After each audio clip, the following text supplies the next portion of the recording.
बहनोई है मेरा जिन्हें मारे आ। क्यों मारे, की वजह हुई? 3.5 लाख रुपया मेरी वालदा ने बैंक ਤੋਂ ਲੋਨ ਲਿੱਤਾ ਸੀ। ਆਇਆ ਸਾਡੇ ਘਰ ਪਹਿਲੇ ਪੈਸੇ ਲੈ ਕੇ ਗਿਆ। ਕਿਉਂ ਲੈ ਕੇ ਗਿਆ? ਚੋਰੀ ਕੀਤਾ। ਫਾਹਲ ਨੂੰ ਪਤਾ ਸੀ ਛੋਟੇ ਭਾਈ ਨੂੰ ਮੇਰੇ ਨੂੰ ਕਿ ਪੈਸੇ ਲੈ ਗਿਆ। ਉਹਨੂੰ ਕਿਤੇ ਪਤਾ ਲੱਗਾ, ਗੱਲਾਂ 'ਚ ਲਾ ਕੇ ਇੱਥੇ ਲਿਆਇਆ, ਬਾਹਰ ਲਿਆ ਕੇ ਉਹਨੂੰ ਮਾਰ ਦਿੱਤਾ ਕਿ ਦੱਸ ਨਾ ਦੇਵੇ। ਮਾਰਨ ਦੀ ਮੇਨ ਵਜ੍ਹਾ ਇਹੀ? ਹਾਂਜੀ, ਪੈਸਿਆਂ ਦੀ। ਘਰੋਂ ਵਗਲਾ ਕੇ ਲੈ ਗਿਆ, ਪੈਸੇ ਵੀ ਲੈ ਗਿਆ। ਉਹਨੂੰ ਬੱਚੇ ਨੂੰ ਮੁਤਮਿਨ ਕਰਦਾ ਰਿਹਾ, ਮੁਤਮਿਨ ਉਹ ਨਹੀਂ ਹੋਇਆ। ਫਿਰ ਲਿਆ ਕੇ ਉਹਨੇ ਇੱਥੋਂ ਆਪਣਾ ਵਾਰਦਾਤ ਪਾ ਕੇ ਦਫਨਾ ਦਿੱਤਾ ਨੇ। ਸਾਡੇ ਨਾਲ ਫਿਰ ਫਿਰਦਾ ਰਿਹਾ, ਕਦੀ ਬਾਬੇ ਕੋ ਸ਼ੀਸ਼ਾ ਵਹਾ, ਕਦੀ ਬਾਬੇ ਕੋ ਸਾਈ ਕੋ ਦਮ ਕਰਾ, ਤੇ ਕਦੀ ਯਕਦਮ ਕਰਾ। ਇਸ ਤਰ੍ਹਾਂ ਕਰਦਾ ਰਿਹਾ। ਬੱਚਾ ਲੱਭ ਜਾਏਗਾ। ਫਿਰ ਯਕਦਮ ਦਾ ਬਾਪ ਵੀ ਗਾਇਬ ਹੋ ਗਿਆ ਸੀ। ਮੁਹੱਲੇ 'ਚ ਪੁੱਛਿਆ ਆ ਕੇ, ਉਹਨੇ ਕਿਹਾ ਜੀ 5 ਟਾਈਮ ਦੇ ਨਮਾਜ਼ੀ ਨੇ। ਤੇ ਇਹ ਪਤਾ ਲੱਗਾ ਅੱਜ ਨਮਾਜ਼ੀ ਇਹ ਨੇ। ਉਹਨੇ ਦਾੜੀ ਵੀ ਬਣਾ ਲਈ, ਮੁੱਛਾਂ ਵੀ ਬਣਾ ਲਈਆਂ, ਵਾਲ ਛੋਟੇ ਕਰਾ ਲਏ, ਬੜੂਪੀਆ ਬਣ ਗਿਆ। ਮੈਨੂੰ ਕੋਈ ਸਿਆਣੇ ਨਾਲ ਸੀ ਮੂਵੀ ਉਹਦੀ ਛੋਟੇ ਸੀ ਮੀਡੀਆ ਤੇ, ਕਿ ਨਿਊਜ਼ ਚੱਲ ਜਾਏਗਾ, ਬੰਦਾ ਲੱਭ ਜਾਏਗਾ। ਫਿਰ ਡਸ ਕੇ ਉਹਨੂੰ ਚੁੱਕ ਕੇ ਰਾਣਾ ਮਰਾਨ ਸਾਹਿਬ ਗਏ ਨੇ। ਉਹਦੀ ਮਿਹਰਬਾਨੀ, और राणा मरान साहब खुद जाकर उत्थों फड़ के लिया इन्होंने। इन्हों सजा मौत होनी चाहिए बस। अस्सलाम वालेकुम, मैं हूं सैयद साइम अली और आप देख रहे हैं लीडर टीवी। इस वक्त फिरोजवाला की हुदूद के अंदर मैं मौजूद हूं और यहाँ पर एक बरामद होती है। उनके भाई मौजूद हैं, जानने की कोशिश करेंगे क्या मामला हुआ, इनके भाई के साथ क्या वजूहात। अस्सलाम वालेकुम। वालेकुम अस्सलाम। यार क्या मामला हुआ है कि ये यहाँ पर आप? ये होया कि पहले आया बहनोई है मेरा जिन्हें मारे आ। जिन्हें मारे ताड़ा बहनोई है? बहनोई है मेरा तो सगा बहनोई? सका बहनोई है। क्यों मारे, की वजह हुई? ਇਹ ਪਹਿਲੇ ਆਇਆ ਸਾਡੇ ਘਰ, ਪਹਿਲੇ ਪੈਸੇ ਲੈ ਕੇ ਗਿਆ। 3.5 ਲੱਖ ਰੁਪਇਆ ਮੇਰੀ ਵਾਲਦਾ ਨੇ ਬੈਂਕ ਤੋਂ ਲੋਨ ਲਿੱਤਾ ਸੀ। किस वजह की क्यों लेके गया? ਲੋਨ ਲਿੱਤਾ ਸੀ, ਚੋਰੀ ਕੀਤਾ। ਚੋਰੀ ਕਰਕੇ ਬਾਅਦ ਵਿੱਚੋਂ ਫਿਰ ਇਹਨੂੰ ਫਾਹਲ ਨੂੰ ਪਤਾ ਸੀ ਛੋਟੇ ਭਾਈ ਨੂੰ ਮੇਰੇ ਨੂੰ ਕਿ ਪੈਸੇ ਲੈ ਗਿਆ। ਉਹਨੂੰ ਕਿਤੇ ਪਤਾ ਲੱਗਾ ਕਿ ਇਹਨੂੰ ਵਗਲ ਲਾ ਕੇ ਗੱਲਾਂ 'ਚ ਲਾ ਕੇ ਇੱਥੇ ਲਿਆਇਆ, ਬਾਹਰ ਲਿਆ ਕੇ ਉਹਨੂੰ ਮਾਰ ਦਿੱਤਾ ਕਿ ਦੱਸ ਨਾ ਦੇਵੇ ਕਿ ਪੈਸੇ। ਇਹਨੂੰ ਪਤਾ ਪੈਸਿਆਂ ਦਾ। मतलब मारन ਦੀ ਮੇਨ ਵਜ੍ਹਾ ਇਹੀ? ਹਾਂਜੀ, ਪੈਸਿਆਂ ਦੀ। ਤੇ ਤੁਹਾਨੂੰ ਕਿਸ ਟਾਈਮ ਪਤਾ ਚੱਲਿਆ ਕਿ ਇਹ ਮਾਮਲਾ ਹੋ? ਕੱਲ ਪਤਾ ਚੱਲਿਆ। ਤੇ ਤੁਸੀਂ ਗੁੰਮਸ਼ੁਦਗੀ ਦਾ ਮੁਕੱਦਮਾ ਕਿੰਨੇ ਦਿਨ ਹੋ ਗਏ ਦਰਜ ਕਰਵਾਇਆ? ਪਿਛਲੇ ਪੀਰਵਾਲ ਦਿਨ ਦਾ ਕਰਵਾਇਆ। ਤੇ ਪੁਲਿਸ ਨੇ ਕੋਆਪਰੇਟ ਕੀਤੀ? ਪੁਲਿਸ ਨੇ ਪੂਰਾ ਕੋਆਪਰੇਟ ਕੀਤਾ। ਤੇ ਸਰ ਤੁਹਾਡਾ ਕੀ ਲੱਗਦਾ ਬੱਚਾ? मेरा ਭਣੇਵਾਂ ਵੀ ਲੱਗਦਾ ਤੇ ਭਤੀਜਾ ਵੀ। ਦੋ ਰਿਸ਼ਤੇ ਮੇਰੇ ਨਾਲ, ਖਾਲਾਂ ਦਾ ਬੇਟਾ ਨਾ ਮੇਰੇ। ਸਭ ਤੋਂ ਪਹਿਲੇ ਤੁਹਾਨੂੰ ਪਤਾ ਲੱਗਿਆ ਸੀ ਇਹ ਮਾਮਲੇ ਦਾ? ਹਾਂਜੀ, ਸਾਡੇ ਘਰ ਜੋ ਆਇਆ ਨਾ ਫਾਹਦ ਭਾਈ ਤੇ ਦੋਵੇਂ ਪੈਸੇ ਲੈ ਕੇ ਚਲਾ ਗਿਆ ਨਾ ਘਰੋਂ। ਤੇ ਅਸੀਂ ਲੱਭਦੇ ਰਹੇ ਬਾਹਰ ਗਲੀਆਂ ਵਿੱਚ, ਬਾਜ਼ਾਰਾਂ 'ਚ ਕਿੱਥੇ ਗਿਆ। ਜਿਹਨੇ ਮਾਰਿਆ ਉਹਦਾ ਕੀ ਨਾਮ ਹੈ? ਅਲੀ, ਮੁਹੰਮਦ ਅਲੀ। ਮੁਹੰਮਦ ਅਲੀ। ਤੇ ਜਿਹਨੂੰ ਮਾਰਿਆ ਉਹਦਾ? ਫਾਹਦ ਅਲੀ। ਫਹਦ ਨੂੰ ਮਾਰਿਆ ਮੁਹੰਮਦ ਅਲੀ। ਫਾਹਦ ਨੇ ਮਾਰਿਆ। ਘਰੋਂ ਲੈ ਕੇ ਬੱਚੇ ਨੂੰ ਚਲਾ ਗਿਆ, ਪੈਸੇ ਲੈ ਕੇ ਚਲਾ ਗਿਆ। ਬੱਚੇ ਨੂੰ ਵਗਲਾ, ਬੱਚੇ ਦੀ ਉਮਰ ਕਿੰਨੀ ਸੀ? ਇਹ ਅਗਲੇ ਮਹੀਨੇ 18 ਸਾਲ ਹੋਣਾ ਸੀ, 10ਵੇਂ ਮਹੀਨੇ 18 ਸਾਲ ਦਾ ਹੋਣਾ ਸੀ।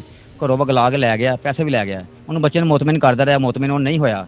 ਫਿਰ ਲਿਆ ਕੇ ਉਹਨੇ ਇੱਥੋਂ ਆਪਣਾ ਜੋ ਵੀ ਕੰਮ ਕਰਨੇ ਵਾਰਦਾਤ ਪਾ ਕੇ ਦਫਨਾ ਦਿੱਤਾ ਨੇ। ਸਾਡੇ ਨਾਲ ਫਿਰ ਫਿਰਦਾ ਰਿਹਾ, ਕਦੀ ਬਾਬੇ ਕੋ ਸ਼ੀਸ਼ਾ ਵਹਾ, ਕਦੀ ਬਾਬੇ ਕੋ ਸਾਈ ਕੋ ਦਮ ਕਰਾ, ਤੇ ਕਦੀ ਯਕਦਮ ਕਰਾ। ਇਸ ਤਰ੍ਹਾਂ ਕਰਦਾ ਰਿਹਾ ਕਿ ਬੱਚਾ ਲੱਭ ਜਾਏਗਾ। ਸਾਡੇ ਵਾਲਦ ਕੋ ਪੈਸੇ ਠੱਗ ਨਹੀਂ ਤਾਂ ਉਹ ਪਿੰਡੋਂ ਲੈ ਕੇ ਆਇਆ, ਕੀ ਕਿਹਾ ਉਹਨੇ? ਉਹਨੂੰ ਬੰਦੇ ਬੱਚੇ ਨੂੰ ਕੀ ਕਹਿੰਦਾ ਰਿਹਾ, ਸਾਡੇ ਵਾਲਦ ਨੂੰ ਕਹਿੰਦਾ ਰਿਹਾ। ਮਤਲਬ ਕੀ ਕਹਿ ਕੇ ਲੈ ਕੇ ਆਇਆ? ਕੰਮ ਵਾਸਤੇ ਲੈ ਕੇ ਆਇਆ ਕਿ ਕਿਤੇ ਮੈਂ ਕੰਮ ਤੇ ਲਵਾ ਦੇਣਾ। ਤੇ ਕੰਮ ਤੇ ਨਹੀਂ ਲਵਾਇਆ, ਉਹਨੇ ਆ ਕੇ ਕੰਮ ਕਰਦਾ ਆਪਣਾ। ਫਿਰ ਸਾਡੇ ਨਾਲ 2-3 ਦਿਨ ਲੱਭਦਾ ਰਿਹਾ। ਫਿਰ ਯਕਦਮ ਦਾ ਬਾਪ ਵੀ ਗਾਇਬ ਹੋ ਗਿਆ ਸੀ। ਮੁਹੱਲੇ 'ਚ ਪੁੱਛਿਆ ਆ ਕੇ, ਉਹਨੇ ਕਿਹਾ ਜੀ 5 ਟਾਈਮ ਦੇ ਨਮਾਜ਼ੀ ਨੇ। ਤੇ ਇਹ ਪਤਾ ਲੱਗਾ ਅੱਜ ਨਮਾਜ਼ੀ ਇਹ ਨੇ। ਫਿਰ ਸਾਡੀ ਸਿਸਟਰ ਨੇ ਫੋਨ ਕੀਤਾ, ਕਿੱਥੇ ਆਨੇ? ਕਿ ਮੈਂ ਕੰਮ ਪੇ ਹੂੰ। ਉਰਦੂ ਬੋਲਦਾ ਸੀ, ਮੈਂ ਕੰਮ ਪੇ ਹੂੰ। ਜੋ ਕੰਮ ਤੇ ਗਏ, ਉਹਨੇ ਕਿਹਾ 10-15 ਦਿਨ ਹੋ ਗਏ ਨੇ, ਇੱਥੋਂ ਵੀ ਸਾਡੇ ਕੋਲ 15-20 ਹਜ਼ਾਰ ਰੁਪਏ ਲੈ ਕੇ ਗਾਇਬ ਹੋ ਗਿਆ ਬੰਦਾ। ਇਹ ਕੰਮ ਤੇ ਨਹੀਂ, ਨੌਸਰਾਬਾਦ। ਫਿਰ ਸਾਨੂੰ ਪੱਕ ਹੋ ਗਿਆ। ਫਿਰ ਉਹਨੇ ਮਾਸ਼ਾਅੱਲਾ ਮੁੱਛਾਂ ਰੱਖੀਆਂ ਸੀ, ਵੱਡੀ ਦਾੜੀ ਸੀ। ਉਹਨੇ ਦਾੜੀ ਵੀ ਬਣਾ ਲਈ, ਮੁੱਛਾਂ ਵੀ ਬਣਾ ਲਈਆਂ, ਵਾਲ ਛੋਟੇ ਕਰਾ ਲਏ, ਬੜੂਪੀਆ ਬਣ ਗਿਆ। ਮੈਨੂੰ ਕਿਉਂ ਬਹਿਰੂਪੀਆ ਬਣ ਗਿਆ? ਕਿ ਮੈਨੂੰ ਕੋਈ ਸਿਆਣੇ ਨਾਲ ਸੀ ਮੂਵੀ ਉਹਦੀ ਛੋਟੇ ਸੀ ਮੀਡੀਆ ਤੇ, ਕਿ ਨਿਊਜ਼ ਚੱਲ ਜਾਏਗਾ, ਬੰਦਾ ਲੱਭ ਜਾਏਗਾ। ਫਿਰ ਡਸ ਕੇ ਉਹਨੂੰ ਚੁੱਕ ਕੇ ਰਾਣਾ ਮਰਾਨ ਸਾਹਿਬ ਗਏ ਨੇ। ਉਹਦੀ ਮਿਹਰਬਾਨੀ, और राणा ਮਰਾਨ ਸਾਹਿਬ ਖੁਦ ਜਾ ਕੇ ਉੱਥੋਂ ਫੜ ਕੇ ਲਿਆ ਇਹਨਾਂ ਨੂੰ। ਜਿਹੜਾ ਸਾਡਾ ਮੁਜਰਮ ਸੀ ਉਹਨੂੰ ਫੜ ਕੇ, ਪਹਿਲਾਂ ਤਾਂ ਬਹਿਨੋਈ ਨੂੰ ਫੜਿਆ, ਫਿਰ ਉਹਨੂੰ ਫੜ ਕੇ ਸਾਡੇ ਨਾਲ ਪੁਲਿਸ ਨੇ ਸਾਡੇ ਨਾਲ ਬਹੁਤ ਕੋਆਪਰੇਟ ਕੀਤਾ ਮਾਸ਼ਾਅੱਲਾ। ਉਹ ਸਾਡਾ ਮੁਜਰਮ ਸਾਡਾ ਫੜੇ ਗਏ ਨੇ, ਉਹ ਸਾਡਾ ਭਾਈ ਸਾਡਾ ਲੱਭ ਗਿਆ ਸਾਨੂੰ। ਤੇ ਹੁਣ ਕੀ ਕਾਰਵਾਈ ਅਮਲ ਵਿੱਚ ਲਾਈ ਜਾਏਗੀ? ਕੀ ਤੁਸੀਂ ਮੁਤਾਲਬਾ ਹੁਣ ਕੀ ਕਰ ਰਹੇ ਹੋ? ਸਾਡਾ ਇਹ ਮੁਤਾਲਬਾ ਜਾਂ ਸਾਨੂੰ ਇਨਸਾਫ ਮਿਲਿਆ ਜਾਏ ਇਨਸ਼ਾਅੱਲਾ। ਸਾਨੂੰ ਹੁਕੂਮਤ ਕੋਲ ਇੱਕੋ ਸਾਨੂੰ ਇਨਸਾਫ ਦਿੱਤਾ ਜਾਵੇ। ਸਾਨੂੰ ਇਹਨੂੰ ਸਜ਼ਾ ਮੌਤ ਹੋਣੀ ਚਾਹੀਦੀ ਬਸ। ਜੇ ਪ੍ਰੀ ਪਲਾਨ ਕੀਤਾ ਨਾ ਉਹਨੇ, ਜਾਣ ਬੁੱਝ ਕੇ ਮਾਰੇ? ਹਾਂਜੀ ਬਿਲਕੁਲ ਜਾਣ ਬੁੱਝ ਕੇ। ਉਹਨੇ ਹੀ ਅੱਜ ਬਰਾਮਦ ਕਰਿਆ ਸਾਨੂੰ। ਉਸ ਟਾਈਮ ਚੌਂਕੀ ਫੋਨ ਆ ਗਿਆ, ਅੱਜ ਤੁਹਾਡਾ ਬੱਚਾ ਬਰਾਮਦ ਹੋ ਗਿਆ। ਖੁਸ਼ੀ ਨਾਲ ਗਏ ਆ। ਰਾਣਾ ਸਾਹਿਬ ਨੇ ਸਾਡੇ ਨਾਲ ਚਲੋ। ਇਹ ਘਰ ਕਿਹਦਾ ਜਿੱਥੇ ਉਹਨੇ ਦਫਨ ਕਿਰਾਏ ਤੇ ਲਿਆ? ਕਿਆ ਮਕਾਨ ਲਿਆ ਕਿਰਾਏ ਤੇ? ਇੱਕ ਉਹਨੇ 3 ਮਕਾਨ ਲੈਣੇ। ਤੇ ਅੰਦਰੋਂ ਤਾਂ ਖੰਡਰਾਤ ਲੱਗ ਰਿਹਾ, ਅੰਦਰੋਂ ਤਾਂ ਕੋਈ ਲੱਗ ਨਹੀਂ ਰਿਹਾ ਕਿ ਕੋਈ ਫੈਮਿਲੀ ਰਹਿੰਦੀ ਹੋ। ਕੁਝ ਦਿਨ ਪਹਿਲੇ ਸ਼ਿਫਟ ਇੱਧਰ ਹੋਇਆ। 2 ਮਕਾਨ ਸਾਹਮਣੇ ਉਹਨਾਂ ਕੋਲ, ਇਹ ਸਾਹਮਣੇ 2 ਮਕਾਨ ਨੇ। ਰੈਂਟ ਤੇ ਲੈਂਦਾ। ਰੈਂਟ ਤੇ ਮਕਾਨ? ਰੈਂਟ ਤੇ ਕਿਉਂ ਰੈਂਟ ਤੇ ਕੀ ਕਰੇਗਾ? ਇਹਨਾਂ ਦਾ ਪਿਓ, ਇਹਦਾ ਪਿਓ, ਭੈਣ, ਭਣਵਈਆ, ਇਹਦੇ ਭਾਈ ਨੇ ਦੋਵੇਂ ਹੀ। 2 ਭਾਈ ਵੀ ਨੇ ਇਹਦੇ ਹੋਰ।